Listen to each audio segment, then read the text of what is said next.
Like, yo, what's up, guys? Back with another video today. Can you please tell me, just look at this gray masked guy.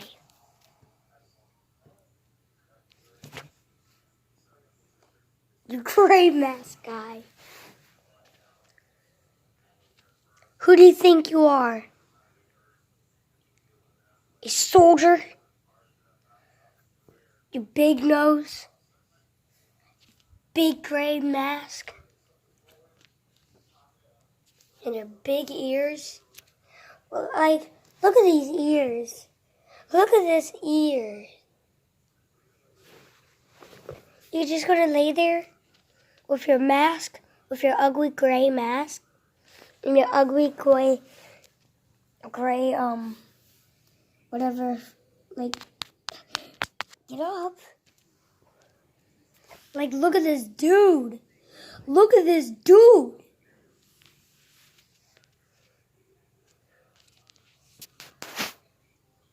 Get up. Get up. Guys.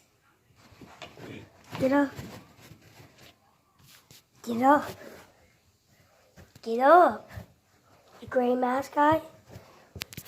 Get up. Get up. Get up. Look at this guy walk. Hey guy, I'm right here. Don't you see me?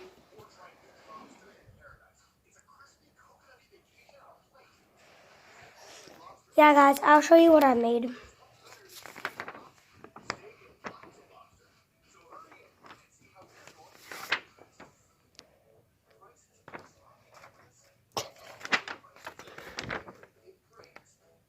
And on the top it says, "Go to sleep."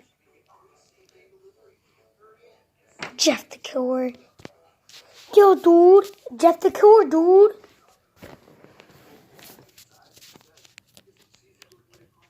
I might be reacting to Jeff the Killer videos. Hold on. Let me go find my phone very quick.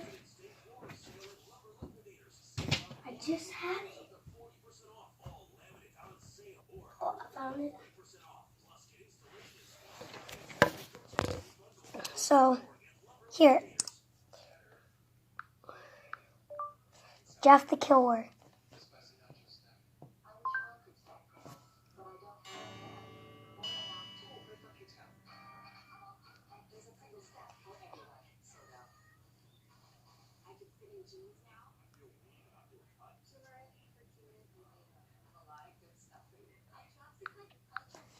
The story about Jeff the Killer. Almost tell us the story, alright?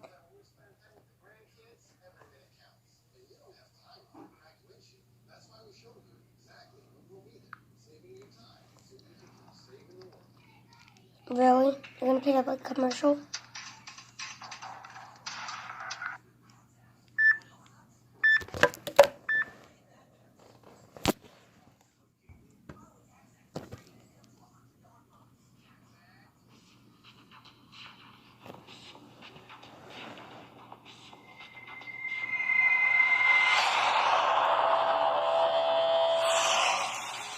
Jeff was born in Acapulco, Mexico. Here, you guys just He grew up in a small house with his family. He had a brother named Jimmy and one sister named Mary.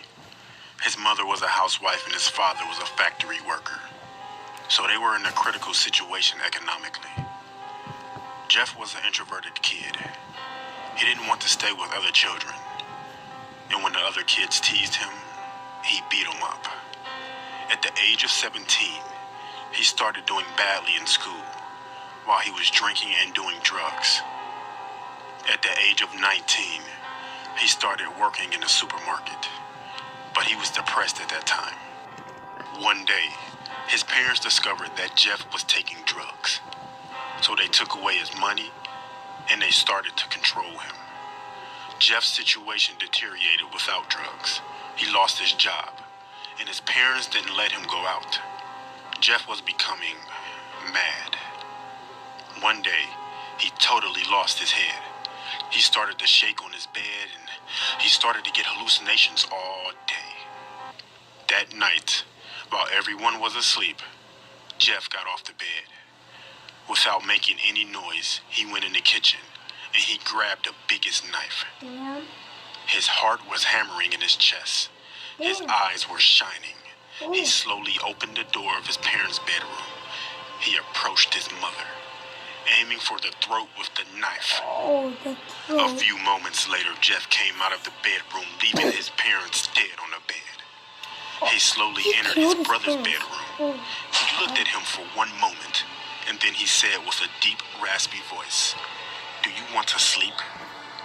This is what he Mary, actually Jeff's said. sister, she woke up.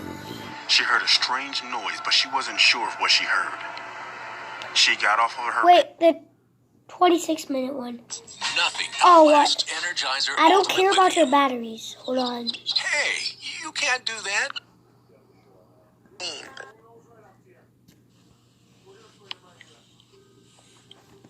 Excerpt from local newspaper. Ominous unknown killer still at large. After weeks of killings, the ominous unknown killer is still on the rise.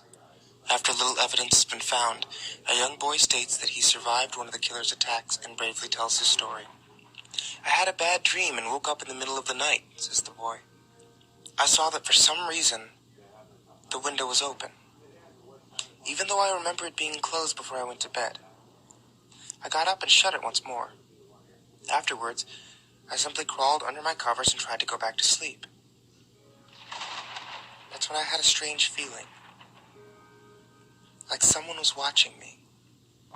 I looked up and nearly jumped out of my bed.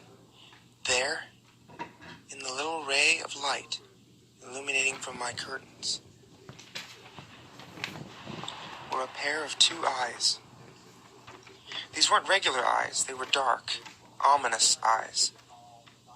They were bordered in black, and just plain out terrified me.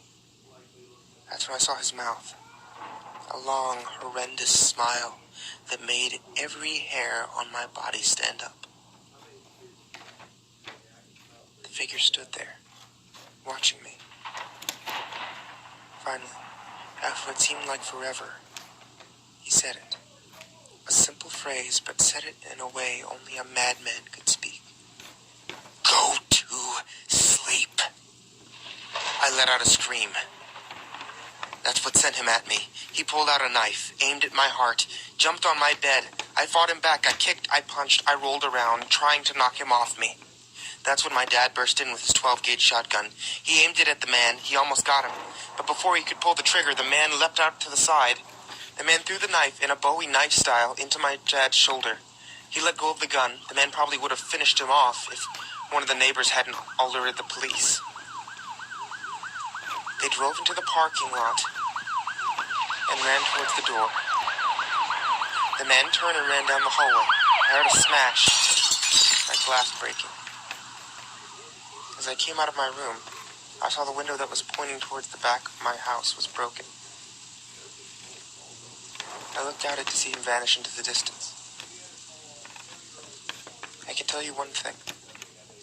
I'll never forget that face. Those cold, evil eyes. That psychotic smile. They'll never leave my head. Police still are on the lookout for this man. If you see anyone that fits the description in the story, please contact your local police department.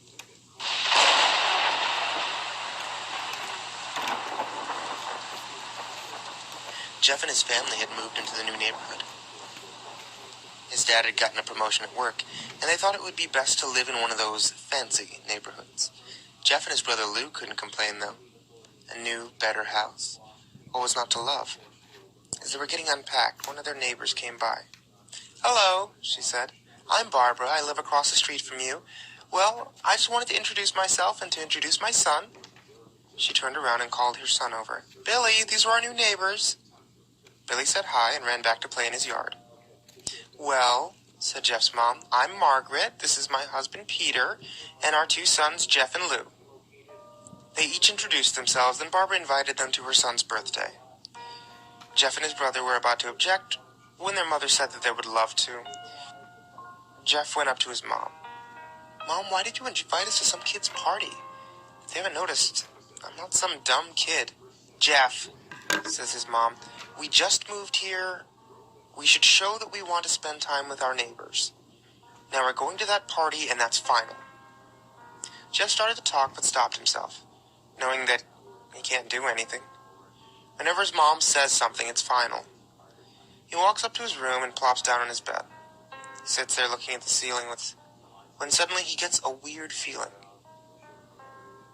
Not so much a pain, but a weird feeling. He dismisses it as if some random feeling. He hears his mom calling him down to get his stuff, and he walks down to get it.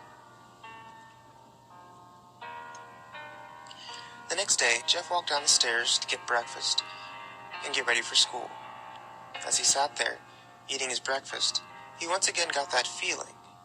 This time it was stronger. It gave him a slight tugging pain, but he once again dismissed it. As he and Lou finished breakfast, they walked down to the bus stop. They sat there waiting for the bus, and then, all of a sudden, some kid on a skateboard jumps over them, only inches above their laps. They both jump back in surprise. Hey, what the hell, kid? The kid landed and turned back to them.